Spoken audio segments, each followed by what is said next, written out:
Waging war on corruption. Alex Jones on the GCN Radio Network.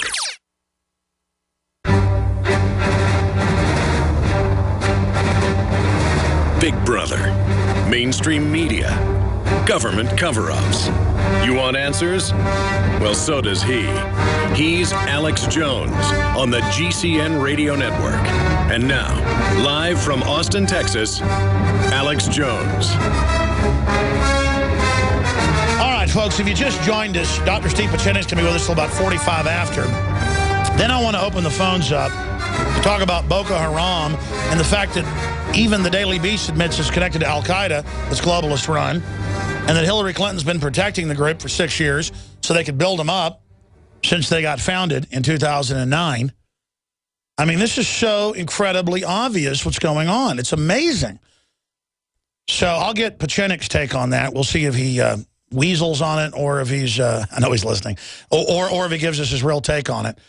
But that's coming up, and a lot of other issues, the Russia situation, his new book that's coming out, that's all coming up.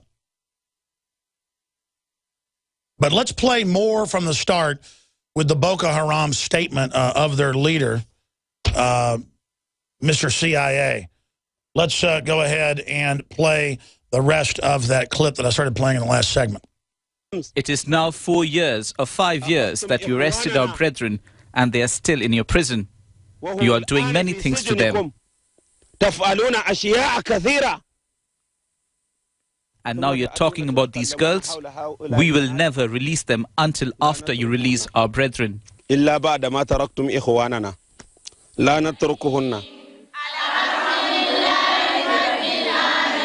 this public school? We love Obama. Yeah, there's a full clip, guys, that they've been playing on the news where he talks about we're going to kill these women or we'll sell them.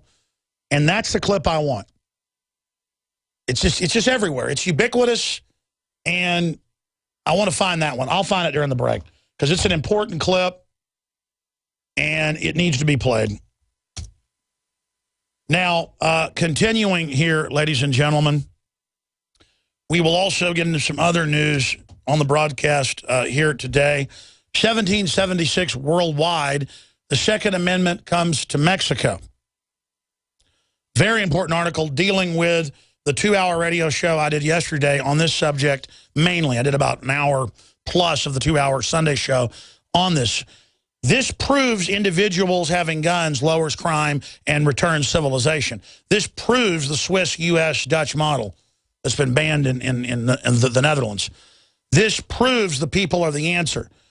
And I really like seeing Mexico turn the corner in many areas where the people have gotten guns illegally in the U.S. And I kind of did a quick rant Saturday on this on the YouTube where I say, you know, we're going to fight tyrants out there like Piers Morgan. And some people, trolls, said, he's saying Piers Morgan's good. Everybody knows that's not what I'm saying. And then I went on to say Fast and Furious was bad. The government shipped guns in to blame it on the Mexican people and the American people so that the Mexicans couldn't have guns to defend themselves. The drug cartels buy weapons, military grade, that you can't get in gun shops. So I was explaining that there are good things happening with guns from the U.S. getting into Mexico, but that Fast and Furious was a cover to keep legitimate guns getting to Mexicans to defend themselves, and that the cartels buy mainly German armaments that they're obsessed with that are fully auto and tanks and things. So it was very clear what I was saying. And maybe people are just so dumb they don't understand on YouTube. Because after, you know, I shoot a special report on the weekend, upload it right to YouTube, to post on Infowars.com, I'm saying that Fast and Furious was meant to, you know, blame the cartel murders on the Second Amendment, not on the fact that guns from the U.S. are helping Mexican citizens defeat the cartels. And people went, what, you're saying now Fast and Furious was good? No, Fast and Furious was the government operation to frame guns bought over the counter for the destabilization of Mexico when it's the gun control and the drug war that's done it.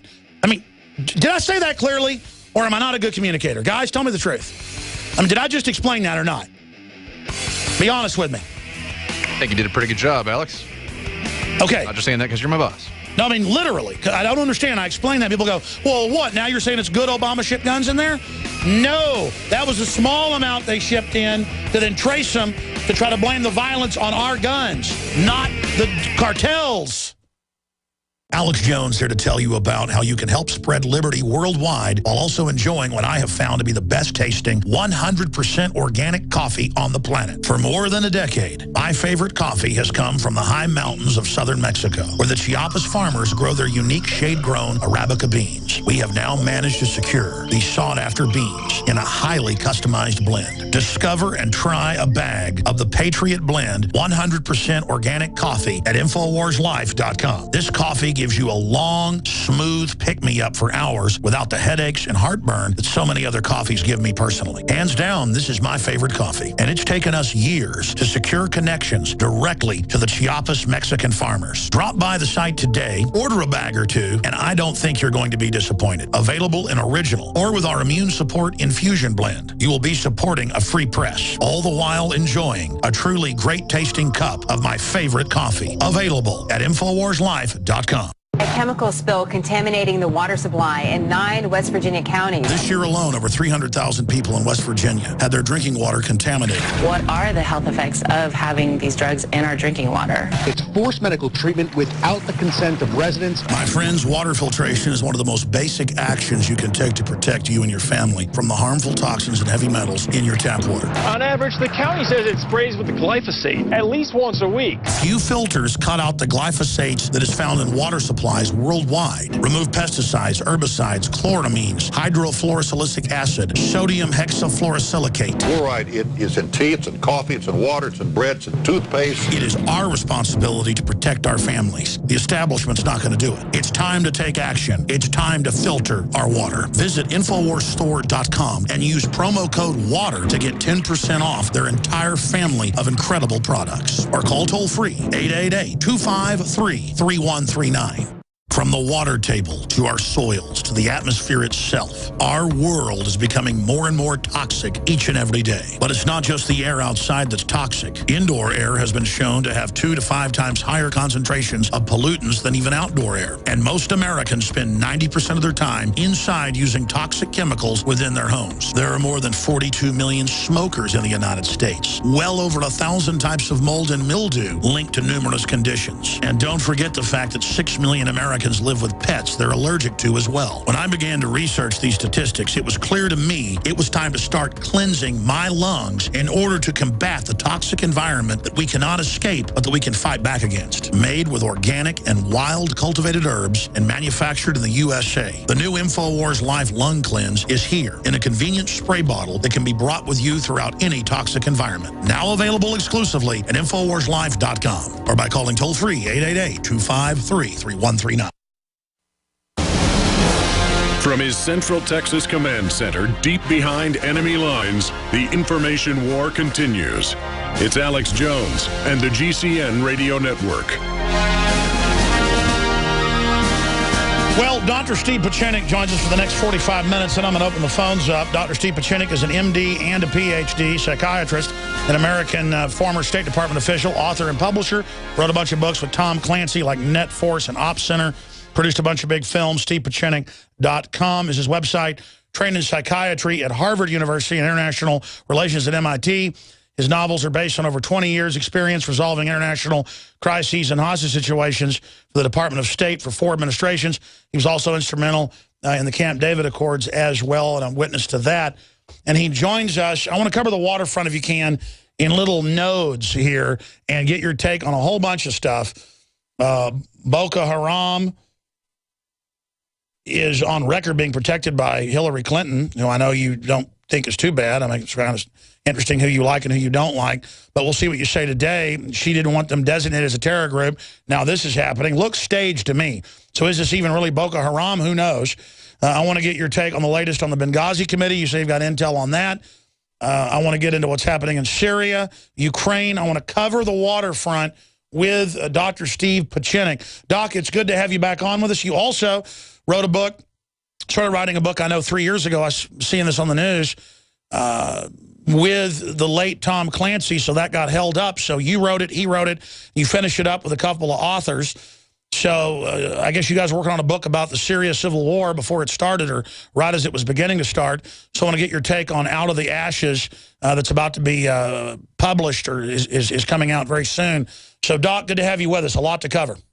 It's a great pleasure to be with you, Alex. It's a wonderful time to always talk to your audience. There's a lot we're going to have to cover. The new book with Tom Clancy, Steve Pieczenik, but written by George Galdaresi and Dick Couch, two excellent military experts who've been in the military, are still involved with national security, have written an excellent book, which we wrote about 2 to 3 years ago, predicting the ongoing slaughter in Syria and the fact that Syria, Tehran, Iran, and Russia would be aligned against Saudi Arabia, Turkey, and basically not getting the United States involved. But it was a war between the Shiites, the Sunni, and Muslims against the Christians. And what we wrote Out of the Ashes was that this is a complicated situation. We brought in the Navy, Special Forces, George Galdaresi, and Dick Couch did an excellent job of describing the various techniques that we would have used and have been using in Syria, and the fact that we are using now Special Forces and CIA operatives out of Jordan